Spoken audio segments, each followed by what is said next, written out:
Welcome to my channel. నా పేరు ప్రమీల. ఈ వీడియోలో మీరు class 9 new syllabus Ganita Manjari first chapter the use of coordinates lesson concepts అన్ని నేర్చుకుంటారు. వీడియోలో నేను ఓన్లీ ఇంట్రడక్షన్ మాత్రమే ఇస్తాను. నెక్స్ట్ వీడియోస్లో ఎక్సర్సైజ్ 1.1, 1.2 ఇంకా ఎండ్ చాప్టర్ ఎక్సర్సైజ్ వీడియోస్ అన్నీ అవైలబుల్గా ఉంటాయి. సో అవన్నీ చూసి నేర్చుకోండి, సరేనా? ఇంకెందుకు ఆలస్యం, వీడియో స్టార్ట్ చేద్దాం. హాయ్, ఈరోజు టాపిక్ కోఆర్డినేట్ యాక్సిస్. సో దీనిలో ఈ హారిజంటల్ లైన్ ఏదైతే ఉందో దీన్ని ఎక్స్ యాక్సిస్ అని, ఈ వర్టికల్ లైన్ ఉంది కదా అది వై యాక్సిస్తో డినోట్ చేస్తాము. మీకు అందరికీ కూడా నెంబర్ లైన్ ఐడియా ఉండే ఉంటుంది. దానికి మనం ఎలాగ 0 నుంచి 1, 2, 3, 4 ఇవన్నీ పాజిటివ్ ఇంటిజర్స్, ఇవన్నీ నెగటివ్ ఇంటిజర్స్. అదే ఎక్స్ యాక్సిస్లో మనం తీసుకుంటున్నాము. వై యాక్సిస్లో కూడా అలాగే ఆ పైన ఉన్న నెంబర్స్ అన్నింటినీ పాజిటివ్ నెంబర్స్, కింద వాటిని నెగిటివ్ నెంబర్స్గా తీసుకుంటున్నాము. సో ఇప్పుడు ఈ కార్టెసియన్ ప్లేన్లో మనకి 4 పార్ట్స్గా డివైడ్ అయ్యి ఉంది. ఈ ఎక్స్ వై యాక్సెస్ 4 పార్ట్స్గా డివైడ్ చేస్తుంది. ఆ 4 పార్ట్స్లో ఫస్ట్ దాన్ని ఏమంటారు? ఫస్ట్ క్వాడ్రంట్, ఇది సెకండ్ క్వాడ్రంట్, ఇది థర్డ్ క్వాడ్రంట్, ఇది ఫోర్త్ క్వాడ్రంట్. ఓకేనా? సో ఇందులో మనం ఏం నేర్చుకుంటాం అంటే ఒక పొజిషన్, ఒక పాయింట్ యొక్క పొజిషన్ ఏంటి అనేది తెలుసుకుంటాం. సపోజ్ ఇప్పుడు ఏదైనా ఒక పాయింట్ తీసుకున్నాం, ఏ తీసుకున్నాం అనుకోండి, దీని పొజిషన్ ఏంటి, దీని పొజిషన్ ఎలా తెలుసుకుంటాము అంటే దానికి ఒక కోఆర్డినేట్స్ ఇస్తాం అనమాట. కోఆర్డినేట్స్ అంటే ఏంటంటే ఎక్స్ కోఆర్డినేట్ ఒకటి, వై కోఆర్డినేట్ ఒకటి. ఎక్స్ కోఆర్డినేట్ అంటే ఏంటి అంటే వై యాక్సిస్ నుంచి దాని డిస్టెన్స్ ఎంత అనేది ఎక్స్ కోఆర్డినేట్. అలాగే వై కోఆర్డినేట్ ఏంటి అంటే ఎక్స్ యాక్సిస్ నుంచి దాని డిస్టెన్స్ ఎంత అనేది తెలిసేది, అది వై కోఆర్డినేట్ అవుతుంది. సపోజ్ ఇప్పుడు మనం ఈ పాయింట్కి చూసుకుంటే దీనికి వై యాక్సిస్ నుంచి దానికి ఎంత డిస్టెన్స్లో ఉంది? 2 డిస్టెన్స్లో ఉంది. కాబట్టి దీని ఎక్స్ కోఆర్డినేట్ ఏమవుతుంది? 2 అవుతుంది. అలాగే ఎక్స్ యాక్సిస్ నుంచి ఎంత డిస్టెన్స్లో ఉంది? 1 డిస్టెన్స్లో ఉంది. కాబట్టి దాని వై కోఆర్డినేట్ ఏమవుతుంది? 1 అవుతుంది. అంటే మనం ప్రతిసారి ఇలా డిస్టెన్స్ చూడాల్సిన అవసరం లేదు. సింప్లీ ఎలా అంటే ఇప్పుడు సపోజ్ ఒక పాయింట్ తీసుకుందాం, ఈ పాయింట్ తీసుకుందాం, ఇది బి అనే పాయింట్. ఇది ఎక్కడుంది? దీని ఎక్స్ చూసుకోండి. ఎక్స్ మీద దాని నెంబర్ ఎంత? ఫస్ట్ 5, కాబట్టి 5 రాసేసుకోవాలి. తర్వాత వై మీద దాని నెంబర్ ఎంత? 3, కాబట్టి 3 రాసేసుకోవచ్చు. అలా ఈజీగా చేసేయచ్చు. నార్మల్గా అయితే ఎక్స్ కోఆర్డినేట్ అంటే ఏంటి అంటే వై యాక్సిస్ నుంచి దాని డిస్టెన్స్, వై కోఆర్డినేట్ అంటే ఏంటి అంటే ఎక్స్ యాక్సిస్ నుంచి దాని డిస్టెన్స్. అది మనం గుర్తుపెట్టుకోవాలి, కానీ మనం లొకేట్ చేసేటప్పుడు ఇలా సింపుల్గా రాసేసుకోవచ్చు. సపోజ్ ఇప్పుడు ఇంకో నెంబర్ రాద్దాం. ఇది ఈ నెంబర్ ఎంత? ఈ నెంబర్ కోఆర్డినేట్స్ ఏంటి అంటే ఈ నెంబర్ ఏంటి? ఎక్స్ది కదా ఫస్ట్ చూసుకోవాలి మనం, 8. వై ఇదేంటి? 1. సో 8,1. అలానే ఇప్పుడు ఇది తీసుకుందాం, ఈ పాయింట్, ఇది డి అనుకుందాం.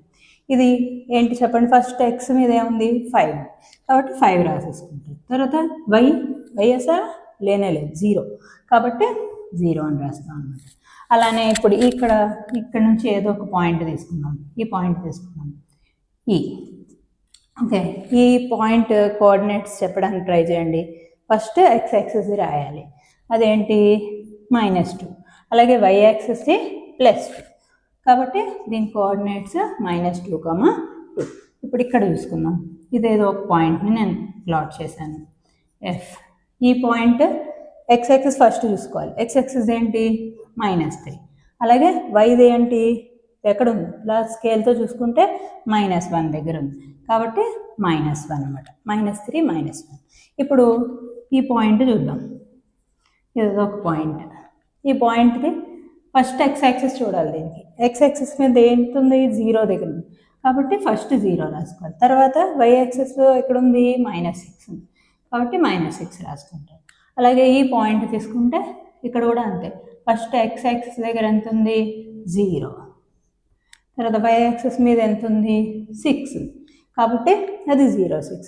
మీరు ఇప్పుడు అబ్జర్వ్ చేసినట్లయితే ఎక్స్ యాక్సిస్ మీద పాయింట్స్ని చూడండి. మీరు అబ్జర్వ్ చేస్తారా? ఇక్కడ ఒక డి అనే పాయింట్ తీసుకున్నాం, ఎక్స్ యాక్సిస్ మీద పాయింట్. దానికి ఏముంది? వై అనేది 0 ఉంది. అలాగే వై యాక్సిస్ మీద పాయింట్ని మనం అబ్జర్వ్ చేస్తే ఎక్స్ 0 ఉంటుంది, వై అనేది నెంబర్ ఉంటుంది. ఇక్కడ కూడా అంతే, ఎక్స్ 0 ఉంది, వై అనేది నెంబర్ ఉంది. సో అలా ఉంటుంది. పాయింట్ ఆన్ ఎక్స్ యాక్సిస్ ఏంటి అంటే x, 0 అని రిప్రజెంట్ చేయొచ్చు. అలాగే పాయింట్ ఆన్ y యాక్సిస్ ఉందనుకోండి, అది అలాగా 0, y అని రిప్రజెంట్ చేయొచ్చు. నెక్స్ట్ మనం ఇప్పుడు x కోఆర్డినేట్, y కోఆర్డినేట్ అని రెండు చెప్తున్నాం కదా, వాటికి ఇంకా అనదర్ నేమ్ కూడా ఉన్నాయన్నమాట. x కోఆర్డినేట్ ఏమంటారంటే అబ్సిసా అంటారు. ఏమంటారు? అబ్సిసా. అదే y కోఆర్డినేట్ని ఆర్డినేట్ అంటారు. అది సపోజ్ ఇప్పుడు ఏ అనే పాయింట్ తీసుకుని దాని అబ్సిసా ఏంటి అని అడిగితే 2 అని చెప్పాలి. అదే దాని ఆర్డినేట్ ఏంటి అంటే 1 అని చెప్పాలి. అయితే ఈ పాయింట్ ఉంది కదా, ఇదేంటి? Intersection point of x axis and y axis. ఈ పాయింట్ని మనం ఆరిజన్ అంటాం. ఏమంటాము? ఆరిజన్. దాని కోఆర్డినేట్ పాయింట్స్ ఏంటి అంటే 0, 0 అనమాట. సో ఆరిజన్కి ఏంటి? 0, 0 అనేవి వాటి పాయింట్స్. ఓకే, తర్వాత ఇందాక చెప్పుకున్నాం కదా, ఇవి 4 పార్ట్స్గా డివైడ్ అయ్యాయి అని చెప్పాను కదా. ఒకటేమో first quadrant, second quadrant, third quadrant, fourth quadrant. అయితే ఈ ఫస్ట్ క్వాడ్రంట్లో నెంబర్స్ అన్నీ ఎలా ఉంటాయి? మీరు ఇక్కడ అన్నీ అబ్జర్వ్ చేసి ఉండొచ్చు, అన్నీ పాజిటివే ఉన్నాయి కదా. సో అంటే ఇక్కడ x పాజిటివ్, y పాజిటివ్ కాబట్టి రెండు కూడా పాజిటివ్ నెంబర్సే వస్తాయి. అలాగే సెకండ్ క్వాడ్రంట్ చూసుకుంటే x ఏమో నెగిటివ్ ఉంది, y ఏమో పాజిటివ్ ఉంది. కాబట్టి ఈ సెకండ్ క్వాడ్రంట్లో నెగిటివ్ అండ్ పాజిటివ్ నెంబర్స్ వస్తాయి. అలాగే ఇప్పుడు థర్డ్ క్వాడ్రంట్లో చూసుకుంటే x యాక్సిస్ నెగిటివ్ ఉంది, y యాక్సిస్ పాజిటివ్ నెగిటివ్ ఉంది. రెండు నెగిటివ్ కాబట్టి రెండు నెగిటివ్ నెంబర్స్ వస్తాయి అన్నమాట. సో నెక్స్ట్ ఇక్కడ ఫోర్త్ క్వాడ్రంట్ చూసుకుంటే x ఏమో పాజిటివ్, y ఏమో నెగిటివ్ కాబట్టి పాజిటివ్ అండ్ నెగిటివ్ అలా వస్తాయి అన్నమాట. అయితే మీరు ఇప్పుడు ఏం చేస్తారంటే, ఇప్పుడు మీకు ఇదంతా అర్థమై ఉండొచ్చు. సో మీరు ఇక్కడ కొన్ని పాయింట్స్ ఇచ్చాను కదా, మీరు వీడియోని పాజ్ చేసుకొని వీటన్నింటినీ మీరు ఇలా కార్టిషియన్ ప్లేన్లో లొకేట్ చేయడానికి ట్రై చేయండి. ఆ ట్రై చేశాక తర్వాత ఏం చేయొచ్చు అంటే, ఇంకా ఎలా అడుగుతారంటే వీటి పొజిషన్ అడుగుతారు. లైక్ ఇప్పుడు ఏ అనే పాయింట్ ఉంది కదా, -2, 1, ఇది ఏ పొజిషన్ అంటే ఏ క్వాడ్రంట్లో ఉంది అని అడుగుతారు. ఇది ఏ క్వాడ్రంట్లో ఉంటుంది?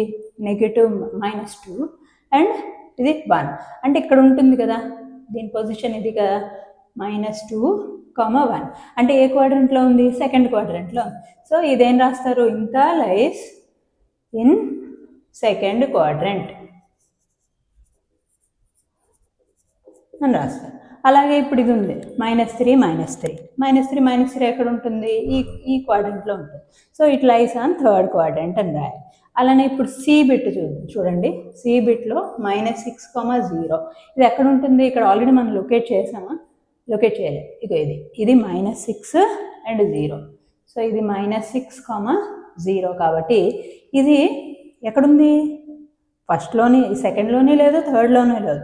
ఎందులో ఉంది? x యాక్సిస్ మీద ఉంది. కాబట్టి దీన్ని ఏమని రాస్తారు? లైస్ ఆన్ x యాక్సిస్, లేకపోతే నెగిటివ్ x యాక్సిస్ అని కూడా రాయొచ్చు. సో అలా అనమాట. ఇప్పుడు ఇంకా కొన్ని పాయింట్స్ ఉన్నాయి. ఈ పాయింట్ ఉంది, ఈ పాయింట్ ఏంటి? x0 అంటే ఏంటి? y యాక్సిస్ మీద ఉంటుంది. So it lies on y axis అని రాయాలన్నమాట. మిగిలినవన్నీ మాత్రం ఇలాగ సెకండ్ క్వాడ్రంట్ అయితే సెకండ్, థర్డ్ అయితే థర్డ్, ఫోర్త్ అయితే ఫోర్త్. ఏ క్వాడ్రంట్లో ఉన్నాయో ఆ క్వాడ్రంట్లో చెప్పేయడమే అనమాట. ఓకేనా? ట్రై చేయండి.